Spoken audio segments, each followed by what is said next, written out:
Ici Nabs, je vais te faire une vidéo très spontanée où je vais te parler de quelque chose qui me saoule un peu, c'est la pitié. La pitié, c'est une émotion avec laquelle j'ai une relation très particulière. Parce que je me suis rendu compte, quand j'avais 19 ans, lors d'une expérience, quand je faisais du porte-à-porte à Londres, qu'elle ne me servait à rien. Et j'ai eu la chance d'avoir un mentor qui m'a expliqué ce que je vais t'expliquer là maintenant de suite. Donc je t'explique ce qui s'est passé. Je travaille, je fais du porte-à-porte, j'arrive à avoir des très bons résultats dans les premières semaines, très bonne commission, beaucoup de reconnaissance. Les gens me disent « Ouais, putain, trop bien, t'as eu des résultats vite et tout. » 3 semaines plus tard, mes résultats commencent à baisser. Et mon mentor me dit « Viens, on discute. » Il me dit « Bon, qu'est-ce qui se passe ?» Et je lui dis « Je sais pas ce qui se passe, peut-être qu'il faut que je prenne des vacances, parce que là, je me sens un peu fatigué. » Et il me regarde et commence à s'énerver, il me dit « Comment ça, t'es fatigué ? Si t'es fatigué, prends des vacances, mais pourquoi est-ce que tu fais ta victime là ?» Et je me souviens que j'étais choqué à ce moment-là. Parce qu'il n'y a personne, jamais personne qui m'a recadré sur ça. Et j'avais l'habitude depuis que j'étais tout petit, dans l'éducation française, les gens aiment bien avoir pitié de tout le monde, avoir pitié d'eux, se victimiser. Et là, il m'a dit « Non mais gros, arrête tes conneries gros, t'es responsable de tes résultats. Si t'as pas les résultats que tu veux et que tu penses qu'il faut que tu prennes des vacances, prends des vacances, mais n'utilise pas ça comme une excuse. » C'est un truc de victime ça.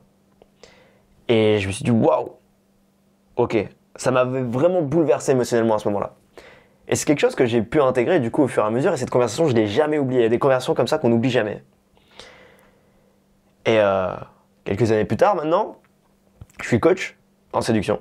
Donc j'aide les hommes à rencontrer des femmes. Et sur mon chemin, j'ai eu plein d'obstacles. Et je ne vais pas faire ce truc, ouais, je suis un héros, regardez tout ce que j'ai réussi à faire. Mais je veux juste t'inspirer et te faire te rendre compte à quel point ça ne sert à rien d'avoir pitié. Parce qu'aujourd'hui, mes potes le savent, je suis intransigeant avec ça. Même les gens que je coach, ils le savent. Tu viens me voir et tu commences à te plaindre. J'ai aucune pitié pour toi, j'en ai rien à foutre. Par contre, je vais être la première personne à t'aider. Et pour moi, le meilleur moyen de t'aider, c'est de donner un plan d'action pragmatique, rationnel et te dire exactement quoi faire pour avoir des résultats.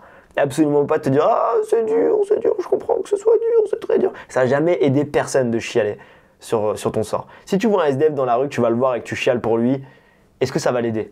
Non. Fais en sorte d'avoir assez d'argent pour éventuellement lui donner de l'argent. Et encore, est-ce que c'est une bonne idée? J'en sais rien. Ou bien, si tu veux vraiment l'aider, accompagne-le, fais en sorte qu'il se bouge le cul, mais fais-lui prendre conscience à quel point que s'il est dans une situation de merde, c'est de sa faute. Et toutes les narratives dans lesquelles tu vas dire non, mais c'est pas de sa faute le pauvre, ça va pas l'aider. Tout comme si tu vas voir un mec qui est seul et t'arrêtes pas de lui dire non, mais c'est pas de ta faute, c'est le monde qui est comme ça va pas l'aider. Donc ça sert à rien d'avoir pitié des gens. Il faut vraiment prendre conscience de ça. Et surtout prendre conscience que ça sert à rien d'avoir pitié de soi-même. Quand tu as pitié de toi, tu es dans la merde. Personne ne va venir pour te sauver. Tu vas juste être une victime que tout le monde va oublier parce que plutôt que d'aller chercher ce que tu veux et d'être proactif pour obtenir des résultats, tu as décidé de chialer et de te lamenter sur ton sort. Dans mon parcours, quand j'ai commencé mon business de coaching en séduction, je rentre de Londres, donc de cette expérience de porte-à-porte. J'arrive en France, je me dis ok, je vais lancer mon business, Covid. Je rencontre une meuf, ça se passe pas comme je veux, je me sépare d'elle. Mini dépression. Super chiant. Covid, mini dépression. Je veux démarrer mon business de coaching en séduction.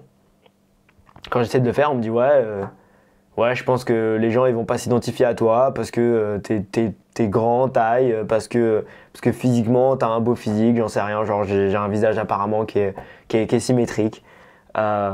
On m'a aussi dit qu'il n'y avait pas de Nabil sur la scène, il n'y avait pas de mec qui était arabe dans mon industrie. Et surtout que c'était le Covid.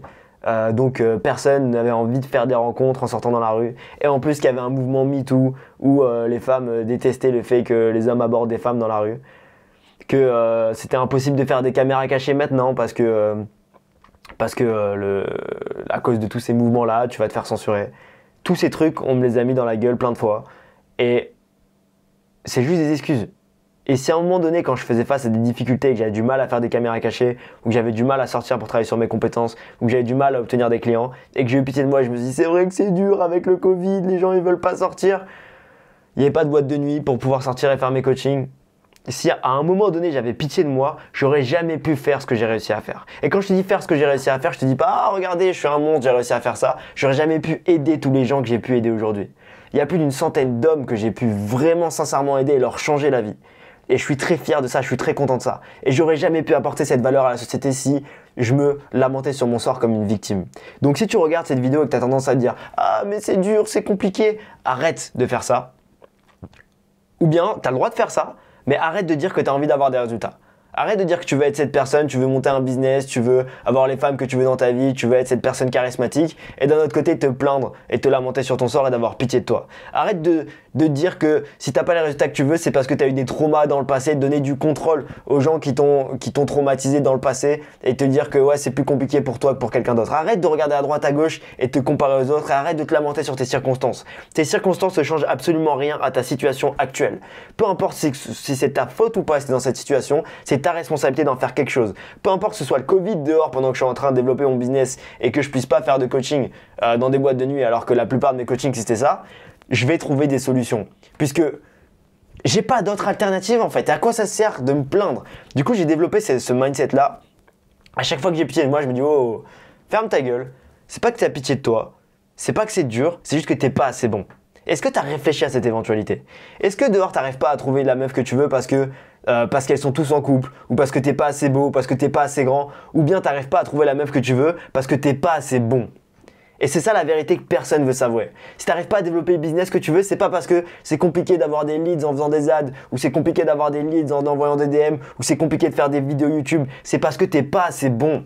Si tu n'arrives pas à avoir le niveau de meuf que tu veux, c'est pas parce qu'elles sont trop belles ou qu'elles ont trop d'abondance ou parce que les applications c'est de la merde, c'est simplement parce que t'es pas assez bon. Ça n'a rien à voir avec toutes tes excuses de merde. Donc oublie tes excuses, trouve juste les endroits où t'es pas assez bon, trouve un moyen d'être assez bon et toutes les secondes que tu passes à te concentrer sur tes excuses et le fait d'avoir pitié de toi, c'est du temps que tu passes pas proactivement à t'améliorer. Donc s'il vous plaît, arrêtez de vous plaindre. Arrêtez d'avoir pitié de vous, arrêtez de faire vos victimes et allez chercher ce que vous voulez.